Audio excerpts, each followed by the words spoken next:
자, 비 와서 야구 없는 화요일 다들 어떻게 보내셨습니까? 영철이 부상 소식에 마음이 무거운데요. 영철이의 공백은 당분간 김도현이 맡게 될 것 같습니다. 이에 대한 이야기는 차후 라이브나 경기 리뷰를 통해 또 하도록 하고요. 오늘 유망주들의 성장과 이를 바라보는 세네 자세에 대한 이야기를 해보겠습니다.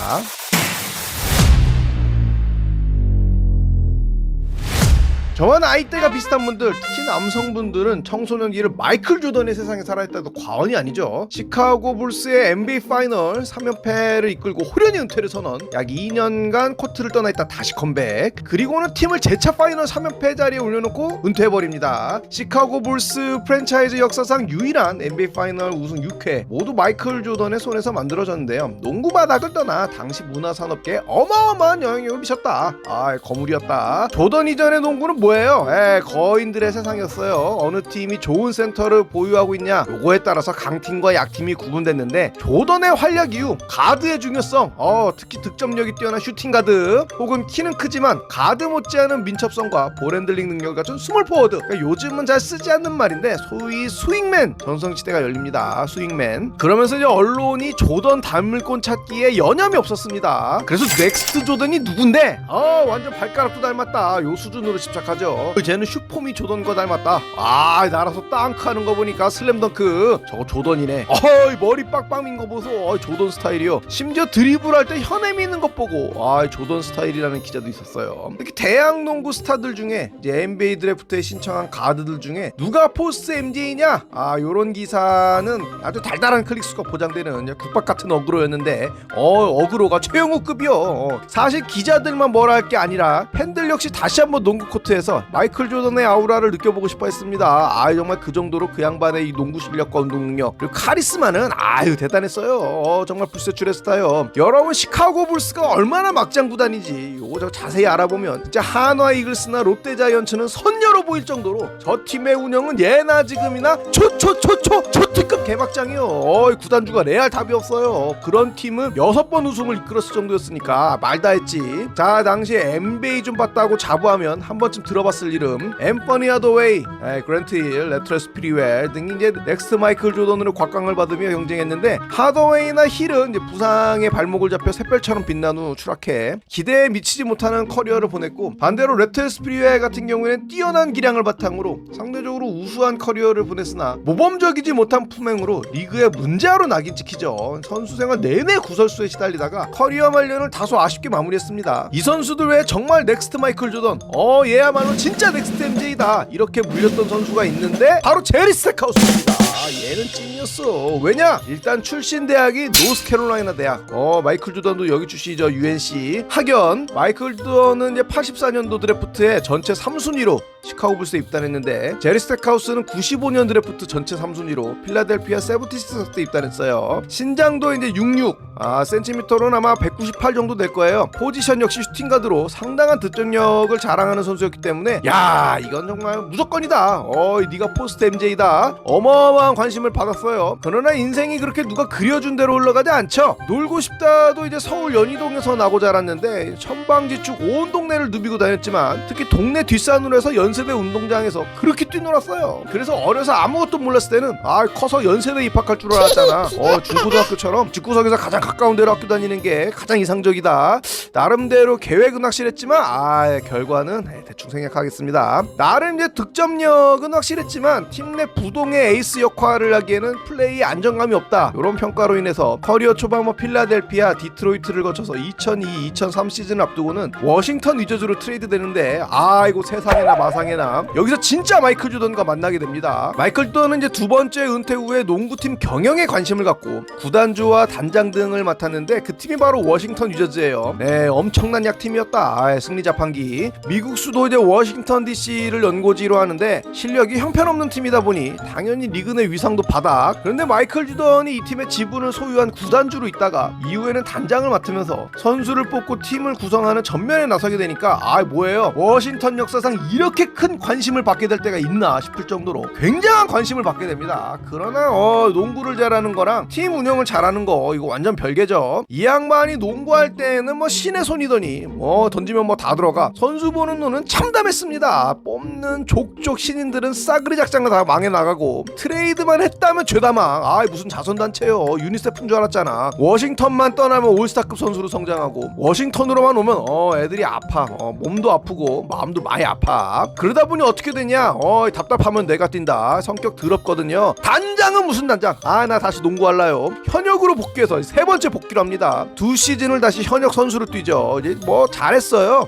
물론 전성기 시절에 비하면 진짜 평범한 노인네의 활약이었지만 리그 전체로 보면 저 정도 활약해주는 선수가 많진 않았다. 올스타에도 뽑히고. 그런데 그런 마이클 조던과 제2의 마이클 조던이라 불렸던 제리 스택하우스가 한 팀에서 만나죠. 와, 이거 뭐 스포츠 기자들은 그냥 물만 난 고기지. 매일같이 기사를 써제끼는데, 자 과연 제리 스택하우스는 저 시기를 어떻게 추억했을까요? 한마디로 끔찍했다. 오 마이 갓, 테러블, 왓더퍼. 마이클 조던에 대한 가지고 있던 내 완상이 완전히 부서졌다. 매일 엄청난 스트레스에 시달렸다. 팀을 떠나고 싶었다. 요렇게 상합니다. 그도 그럴 것이 스포츠 시장의 규모가 우리랑 아예 달라요. 진짜 언론이 쏟아내는 보도량이 비교가 안 됩니다. 전국 네트워크, 지역 네트워크, 스포츠 전문 채널까지 그냥 24시간 새로운 소식을 레거시 미디어, 뉴미디어, 트윗, SNS 쉬지 않고 만들어내는 곳이 미국 스포츠 시장이죠. 거기에 마이클 조던의 인성?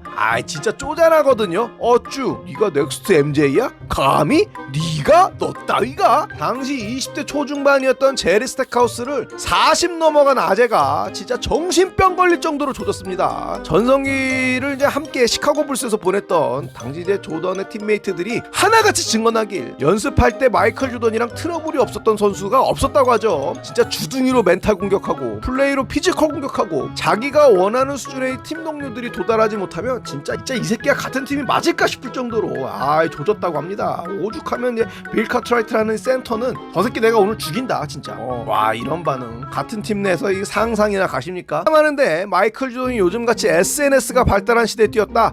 그럼 당시 같은 글로벌 아이콘으로 떠오르지 못했을 것이다. 저도 둘째가라면 서러울 정도의 이 조던 빠돌이지만 진짜 온갖 구설수에 시달리며 꽤 많은 안티팬을 만들었을 거다. 이런 생각 해봐요. 아무튼 제리 스택하우스 역시 대중이 원하는 넥스트 마이클 조던과는 거리가 먼 커리어를 보냈는데, 그래도 좋은 공격력을 바탕으로 올스타에도 여러 번 선정됐고 또 자기 관리가 좋았어요. 굉장히 오랫동안 선수 생활을 하다가 지금은 대학에서 감독으로 좋은 평가를 받고 있습니다. 자, NBA 이야기가 길었는데 사실 이런 일이 우리나라 프로야구 바닥에도 없지 않았죠. 무등산 폭격기 손동열의 등장 이후 강속구를 부리는 대학 투수가 나오면 누구나 제2의 손동열이라는 수식어를 달고 언론에 보도됐어요. 얼추 생각나는 것만 해도 지금은 이제 고인이 되신 롯데자이언츠의 박동희, 또 현대왕조의 한 축이었던 임선동, 이분은 뭐 이름도 비슷했죠. 그리고 기아에 입단했던 김진우, 누구도 손동열이 되지는 못했다.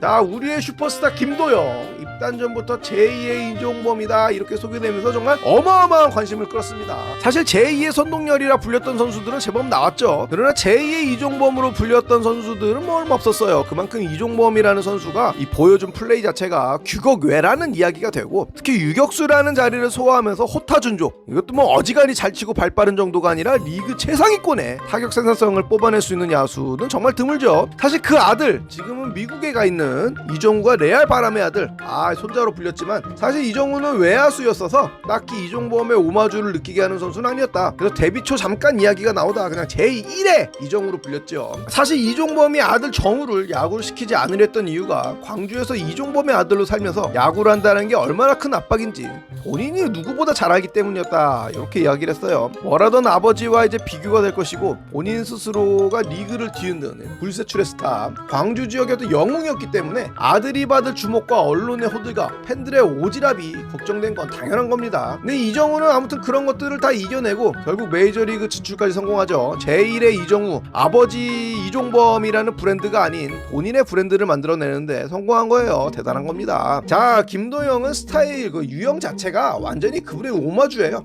잘 치고 잘 달리고 거기다 내야수죠. 그냥 똑딱이도 아니고 마음만 먹으면 비거리를 만들어낼 수 있는 딱 96년 97년에 원숙한 이종범의 느낌이 나는 그런 플레이를 리그 3년차 선수가 해내고 있어요. 그리고 본인 스스로 이종범과 견주어지는 것에 큰 부담이 없이 오히려 언론과 팬들의 관심을 즐기는 타고난 관종이다, 이런 멘탈이 정말 대단한 것 같은데, 결국은 이제 실력이 뒷받침되기 때문에 이게 가능한 것이지, 만약에 부상 혹은 슬럼프가 찾아오게 되면 이게 진짜 사람 못할 짓이거든요. 현재 슈퍼스타를 보면서 젊은 시절 내가 열광했던 그때 누군가가 떠오른다는 거는 팬으로서 참 즐거운 일이에요. 그러나 때로는 이게 선수를 너무 옥죄는 그런 경우가 될 수도 있습니다. 아무리 플레이를 잘해도 그때 이종범은 이렇게 했는데 쟤는 저거밖에 못하네, 역시 아직 안 된다, 더 연습해야 한다, 멀었다. 물론 팬이기 때문에 이렇게 선수들을 인수분해가면서 비교질하는 거, 요거 놓치기 힘든 재미 요소라는 거 저도 인정하는 부분입니다. 그러나 가끔 보면 자신이 정해놓은 틀에 선수가 아주 조금이라도 1mm라도 도달하지 못하면 이거 견디지 못하는 부류들도 있거든요. 자, 그나마 이종범, 이정우, 김도영 요런 케이스는 아름다운 예예요. 이정우는 메이저리그가 되어서 지금은 아버지의 그늘을 완전히 벗어난 선수가 됐고, 김도영은 밖에서 누가 떠들든 어쨌든 그걸 즐기면서 또 팬들의 오마주를 완벽하게 충족시켜주는 중이니까. 그런데 뭐 이렇게 아름다운 일만 있는 건 아닙니다. 기아의 우타거포, 유망주 변우혁 2019년 한화 이글스에서 데뷔했고 이후 군복무를 마치고 2022년 소속팀으로 복귀했으나 해당 시즌이 끝나고 어떻게 됐어요? 기아 타이거즈 투수였던 한승혁과 트레이드가 돼 호랑이 유니폼을 입었죠. 본인은 트레이드 당시를 회상하면서 기아 타이거즈로 온 이후로 하루도 행복하지 않은 날이 없었다, 이렇게 이야기하면서 팀에 대한 애정을 지금 뭐 숨기지 않고 있죠. 이 친구가 올해 24살, 오른손 슬러거예요. 그러나 아직 보여준 게 너무 없습니다. 안 그래도 팀이 1위를 달릴 정도로 팀 전력이 좋아 이런 어린 유망주들이 출전 기회를 받기 어려운 상황인데 간헐적으로 받는 기회 속에서 좋은 결과물을 만들지도 못하고 있죠. 제가 개인적으로 좀 아끼는 선수고 여전히 큰 기대를 갖고 있는 선수지만 제 바람과는 달리 숫자로 기록된 성적표는 냉정합니다. 아직 멀었다. 자, 그런데 아직 멀었다지 너 안 된다, 요거 아니라는 점을 좀 주목해 주셨으면 좋겠습니다. 프로 입단 후에 한화 이글스 때서부터 올해까지 변우혁이 소화한 타석이 이제 한 410타석 정도 돼요. 최근에 가장 뛰어난 우타 슬러거 누구예요? 박병호, 26살. 리그 MVP로 우뚝 섰던 2012 시즌 전까지 박병호가 소화했던 타석이 962타석이에요. 그 전까지는 박병호도 약점 많은 그저 그런 유망주에 불과했죠. 물론 변우혁이 박병호가 될 것이다, 현실은 박병호의 절반, 커리어의 절반 정도도 어려워 보이는 게 맞습니다. 반대로 박병호가 터지기 전에 받았던 기회의 절반도 아직 변우혁에게 주어지지 않았죠. 그러니까 제가 하고 싶은 말은 응원은 안 해도 좋다. 그거는 뭐 여러분들 마음이에요. 대신에 저주는 하지 말자.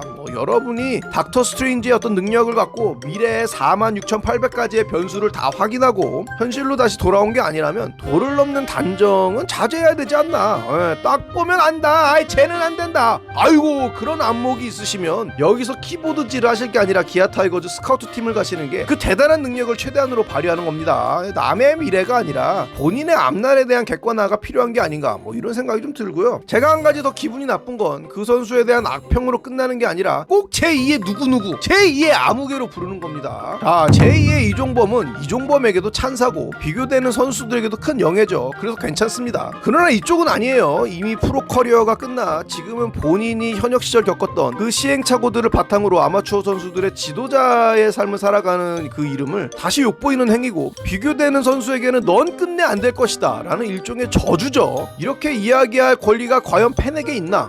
저는 제 콘텐츠의 댓글이나 혹은 라이브 할 때 그 말을 들을 때마다 좀 굉장한 불편함을 느낍니다. 본인들이 지금 무슨 말을 하고 있는지 정말 알고 이야기하는 것일까?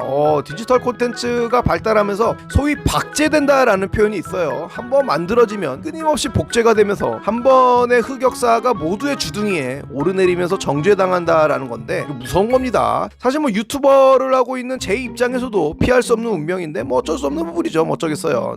프로야구 선수를 한 죄, 또 극성 맞은 고향팀 기아 타이거즈에서 야구 한 죄로 그 선수는 현역 때에는 물론이고 은퇴를 한 지금도 싹수가 보이지 않는 어린 유망주들의 이름 뒤에 늘 꼬리표처럼 본인의 이름이 뒤따르는 이 현실을 어떻게 생각할지 저는 좀 인간적으로 가슴이 아픈데요. 그분도 가족이 있을 테고 사랑하는 사람도 있을 텐데 이건 본인을 떠나 그 주변 사람들에게도 굉장한 불명예거든요.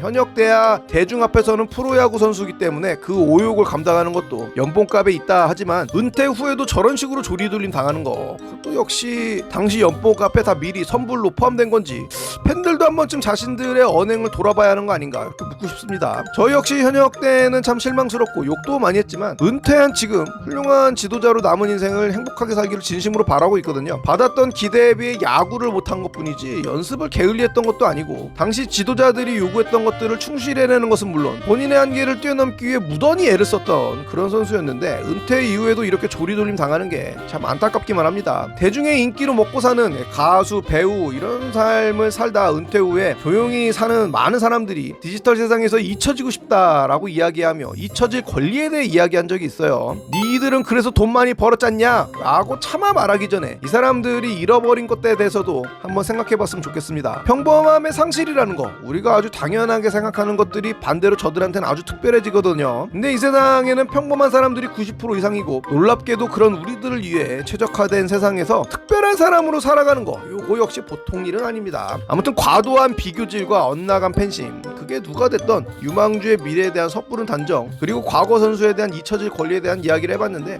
조회수는 많이 안 나오겠죠. 네, 전혀 인기가 있을 만한 그런 콘텐츠가 아니다. 내가 하고 싶은 이야기였기에 한번 떠들어봤습니다. 빨리 장마가 끝나고 매일같이 야구 보며 V12에 한 발짝 한 발짝 다가갈 수 있길 바랍니다. 감사합니다. 놀고 싶다 했습니다.